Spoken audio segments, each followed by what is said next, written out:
What's up guys, this is Astranox. Today I have the showcase of Senya with one of her new exclusive equipment in Guild War. So I'm running the one that allows her to heal herself when she uses the skill number 1. Which is going to be used often because she's not only on Elbrus Ritual Sword if the enemy is trying to ignore Senya, she's got counterattack buff for herself when she uses the skill number 3.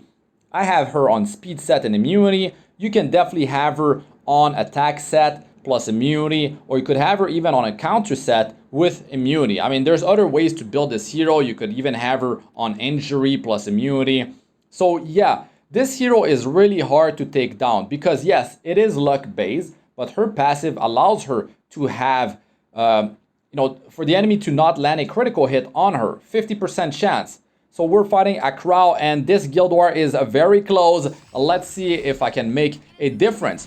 So expect some cleaving, Senya plus Lilius together working to deal tremendous damage versus the enemy.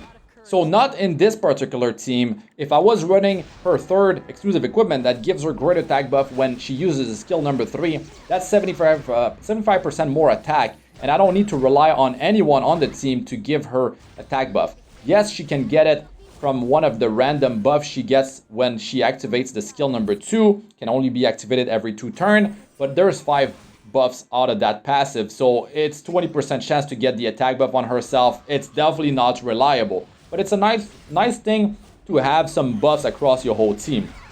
Now, of course, Senya has weaknesses. If you bring this hero versus Landy, it could be problematic. If you're bringing her versus a heavy fire team, that's definitely not the right pick. But yeah, she can definitely shine versus a team that has tremendous damage. They're trying to cleave you. They're trying to single out your heroes. It could trigger her Elbrus Ritual Sword.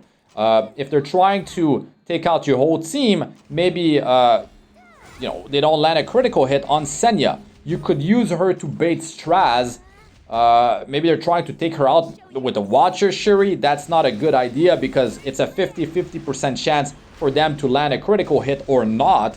So yeah, that's really good right there. And this hero can be built with a lot of health, a lot of defense as well, very high base defense on Senya. So you can have her built on an attack set, which means like you could have like 7,000 attack and then you factor in the attack buff.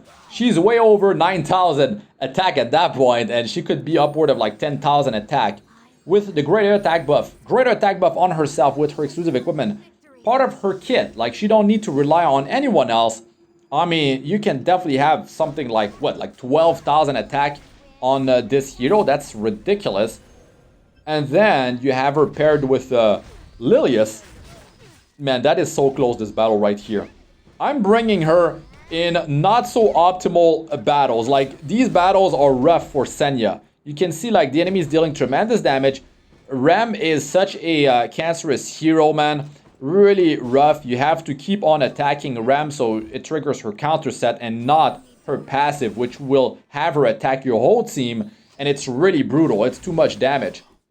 So as you can see, the sustain from her skill number 1 because of the exclusive equipment that I use on Senya, it feels good. It's putting less pressure on the healer in the team, and she's triggering those skill 1s often. I mean, counter attack from her counter stance when she uses the skill number 3. That buff lasts for 2 turns. You can soul burn her skill 3 for 10 souls to lower the cooldown to 2 turns. So that means she can have 100% uptime with her counter attack buff if you soul burn every time, and you won't have it before she actually goes the first time in the battle, of course. But then you have to be careful. You don't want to bring her versus a team that has buff removal or a team that can apply enable to be buff debuff on Senya, because that's going to be problematic because her passive gives a random buff to your whole team. So blocking the counter attack buff, that's bad. Now Senya, you could have her built on a counter set and immunity, and you wouldn't have to worry so much about not having the counter attack buff. But counter attack buff is 100% chance when they attack Senya for her to counter attack back, unless the enemy cannot trigger counter attacks, right? So yeah, recovery, damage from her skill number 1, provoking the enemy. Provoking the enemy is really nice. And if she's in the counter attack stance, she actually has 100% chance to provoke with skill 1 instead of 75. So that's really good. You can lock the enemies. You can constantly provoke them. So they're forced to attack her with her counter-attack buff means it's 100% chance of her counter-attacking. Landing provoke again. Landing provoke again. You keep on soul burning skill 3 and you can have that cycle go and go again and again. So they're forced to attack her. Even if they're trying to ignore her, they're attacking her. So really good. And then she sustains herself. And if you can get like a defense buff on her with her anti-crit chance of 50% reduction from her passive, like together, it really helps her to stay alive. And you could go for the quick damage from the greater attack buff from her third exclusive equipment. And Senya plus Lilius together is going to deal tremendous damage. Because Lilius deals damage based on the attacker with the highest attack on your team. So Lilius, you build her with 100% crit chance. You build her with as much critical hit damage as possible. You could have an artifact like Portrait of the Saviors or the Unity Guild War artifact on Lilius. And then Senya, she uses the skill 3, get the greater attack buff, upward of 10,000 attack, and then Lilius scales off of that, 10,000 attack or more. And together, it's going to be ridiculous damage.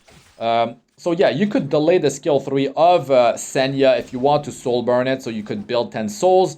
In a 4v4 format, there's more chances that you're going to be able to build the 10 souls before she actually goes the first time. So that's not bad, right? Especially if you pop skill number 3s, like that's going to be 3 souls each on average. So you can definitely make it happen, especially if Senya is built quite slow. And that's the thing though, you don't need to have speed on Senya. I do have her on speed set and immunity. Oh, man, that's really rough here. I don't know, man. After detonation, she could have gone down, but she survived. So I was like, okay, oh man, such a close one. So I'm able to remove the debuffs with Lilius. I'm running Emilia as well. Good combo here because you can push Senya to go really quick. You don't need Senya to be built with much speed at all. And then she gets attack buff. She uses skill 3 and then Lilius can use skill 3 and together big damage. So yeah. Fire heroes can definitely be quite problematic. Removal of her buffs, unable to buff, debuff. But outside of that, she does really well. Now, of course, you're not going to be bringing her versus, a bruiser team. A team that's really tanky, especially a team that's running like 2 soul weavers. It's not going to work unless you have Senya with Lilius. Now, together, they can make it work, especially when the frenzy builds up in RTA. But the enemy might not allow you to pull that off. But if you are able to bring both in the game, yeah, that could definitely be quite devastating. And even in a slower game, Senya is going to have some sustain from her skill 1. And if they're ignoring her, she could deal some damage here and there, especially if you start soul burning her skill number 3 and you keep the cycle going. Yeah, especially if they have attacks that hit your whole team. More chances for her to just counterattack non-stop. And of course, it's 100% chance to counterattack with her when she gets that buff from her skill number 3.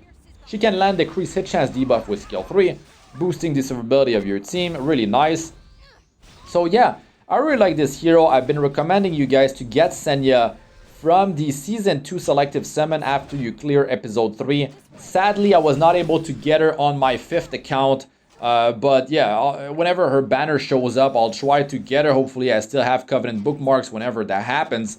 Yeah, you don't need Lilius, right, per se, to actually make Senya shine. But it's a great combo to have. It's something to, you could rely on to deal big damage. And you can definitely surprise a lot of players with that. But as you get into higher leagues, in World Arena, the enemy will know what you're trying to pull off. And you can still surprise them because you could be running the 3rd exclusive equipment, which means she's self-sufficient with greater attack buff. So now, if they're like, oh man, who's their attack buffer in the team? I'm just gonna ban that hero. But then, you got that EE that gives her great attack buff. Quite dangerous. Or you could wait for her to get attack buff from her passive. I mean, 20% chance of that happening. She's got other buffs that she gives to herself and the rest of the team. It is like attack buff is 1, defense buff is 1, effectiveness buff is 1, and then what else do you have? You have continuous healing, and the 5th one, sadly, I don't remember. what it is. Wait, it's an anti-crit buff? Yeah, I'm pretty sure it's anti-crit buff. It's not evasion buff. So if she gets that buff with her passive, you know, or she gets anti-critical hit chance buff from like Dian or Shu, right? It will work not to, well, it will kind of work. It's two different chances, you know, like it's two different checks. I believe they don't add up together. It's not going to be like 100% critical hit chance reduction for the enemy. So yeah, pretty sure that's how it works. So it will check one time. Is it going to be a crit chance? Yes. And then the second check, is it going to be a crit chance? No. So it could stop. I believe that's how it works. Maybe I didn't explain it good, but I'm not going to spend too long on that. You guys can confirm how it works in the comment section, just to be sure. So yeah, check it out. Check the comment section if you're wondering. So yeah, Senya, really hard to take down. You can use her to survive a cleave team. They're trying to throw a bunch of like big damage at you. If that's one hero you don't have to worry about to keep her in play, and that's a hero that, you know, as soon as she goes, she's got the counter attack buff, so they have to be really careful when they're attacking her, right? And like when they're cleaving or doing speed single target burst even, they are on a ticking clock. And if you're able to get the skill 3 to go off, that's already decreased hit chance debuff potentially on them. And you guys know how annoying that debuff is, you know, facing Arbiter Vildreds, boosting survivability of the team. It's quite annoying. And then, you know, they have to worry about her anti-crit passive. They have to worry about which buff she's going to give to the team. They have to worry about the provokes from her skill 1, potentially sustains from her EE with that. Anyways, let us know what you guys think about Senya in the comment section. I'm Astranox. Good luck with all ya do. Peace out for now.